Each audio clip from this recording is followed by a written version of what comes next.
Konnichiwa from BA. This is a Rorschach Japan update from the 12th of December 2024. A quick summary of what's going down in Japan. Let's start with an update to a story from a previous show. The Japan Confederation of A&H bomb sufferers, known as Nihon Hidankyo, went to Oslo to attend an award ceremony on Tuesday the 10th and receive the 2024 Nobel Peace Prize.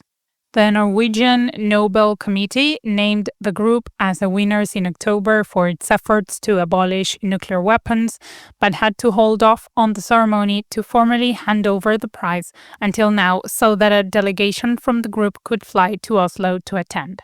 3 nuclear bomb survivors, including the 92-year-old co-chair of Nihon Hidankyo, accepted the award. It marked the second time a Japanese person has received the Peace Prize, the first being Eisaku Sato, a prime minister in 1974. That's not the only follow-up. On Thursday the 5th, the news organization Kyodo News said that in January 2025, it would fire 2 senior editors for publishing a false report in August 2022.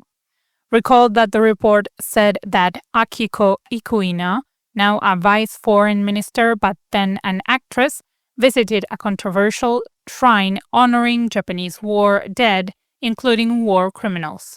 Kyodo News published the report based on unverified information and retracted it earlier this month after Ikuina denied the allegations.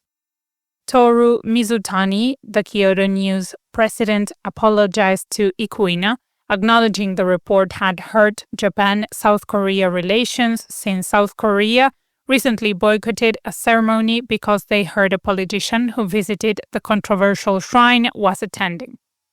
Mizutani reprimanded the involved editors and reporters. He also pledged stricter fact-checking procedures to prevent similar errors in the future. Meanwhile, a tragedy occurred on Friday the 6th when Miho Nakayama, a 54-year-old actress and singer, drowned while bathing at her home in Shibuya Ward, Tokyo, in eastern Japan. Police investigated and deemed it an accidental death, as there were no signs of illness or foul play. Nakayama's most famous role was in the 1995 movie Love Letter, for which she won many awards. Her agency thanked fans for their support during this tragic time. Hitonari Tsuji, her ex-husband and fellow musician, shared his grief in a blog post. Still in the capital, a Tokyo district court sentenced a former middle school principal to 9 years in jail for sexually assaulting students 14 years ago and having videos of his assaults. The ex-principal tried to say he wasn't guilty because he thought they consented.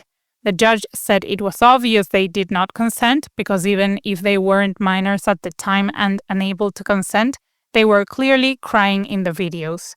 The judge went on to say that the former principal's actions were heinous and that those students must have gone through a lot of mental suffering, both due to the assault and because they must have felt that they couldn't tell anyone what happened to them.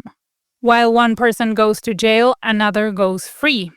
The Wakayama District Court in Western Japan found 28-year-old Saki Sudo not guilty of murdering her wealthy husband, 77-year-old Kosuke Nozaki, in 2018. Nozaki, a company president who liked to call himself Japan's Don Juan, died from a stimulant drug overdose, and prosecutors believed Sudo caused his death to inherit his fortune.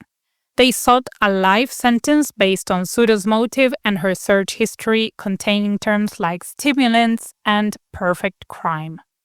However, the Wakayama District Court ruled that there wasn't enough proof.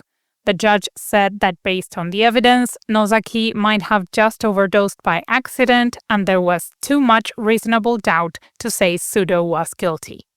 In tourism news, Shizuoka Prefecture in central Japan plans to turn their voluntary donation system of 1,000 yen, which is $7, for the 4 Mount Fuji trails into a mandatory fee of 4,000 yen per person, which is $26. This move takes after Yamanashi Prefecture, which created a mandatory $13 hiking fee for the Yoshida Trail in 2022. Shizuoka also plans to forbid trail entry after 2 p.m., except for hikers with mountain hut reservations to discourage climbing through the night. While international tourists might be able to afford the fee hike because the yen is much weaker compared to many other currencies, it makes things harder for domestic Japanese travelers. Asahi Shimbun, a news organization, also reported that only $7 of the $26 fee will go toward conservation, with the majority covering administrative costs. Mount Fuji isn't the only one looking to increase fees.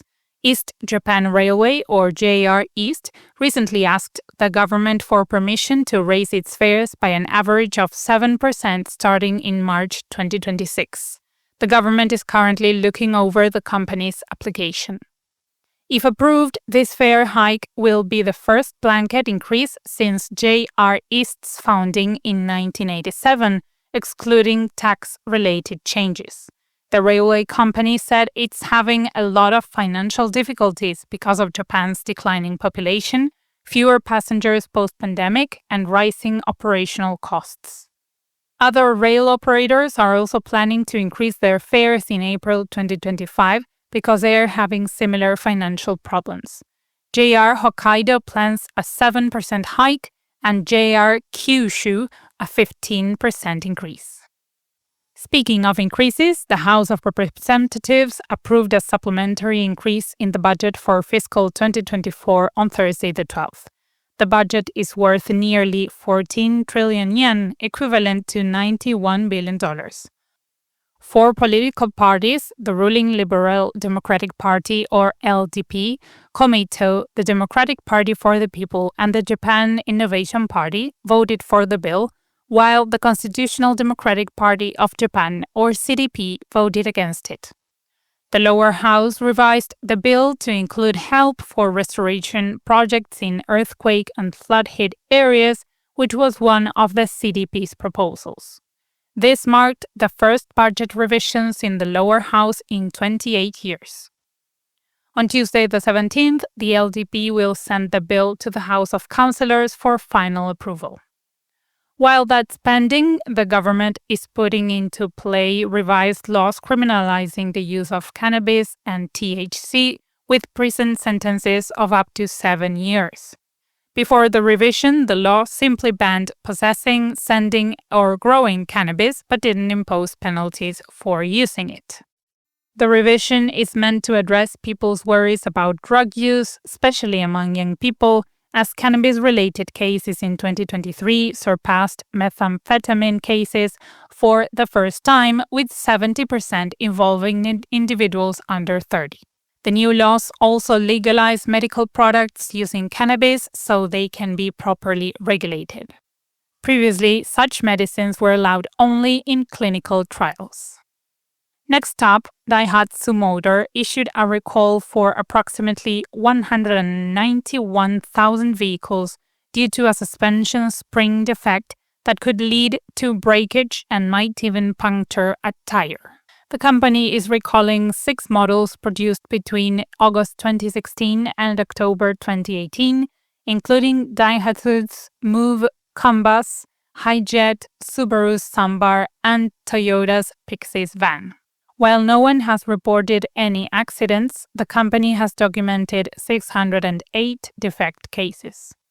Daihatsu and its partner automakers began replacing the defective parts free of charge at dealerships nationwide on Friday the 6th. Closing this edition on a lighter note, Niigata City in central Japan will hold a Christmas candle night event for the next 2 weekends and on the 24th and 25th of December. It will take place in Echigo Hillside Park, which is a 30-minute bus ride from Nagaoka Station. The park's iconic Zelkova tree will be strung with lights, and visitors will place candles with messages around the tree. The park has an entrance fee of 450 yen, equivalent to $3, and it costs an additional 700 yen or $5 to decorate a candle. To learn more, check out the park's official website with the link in the show notes.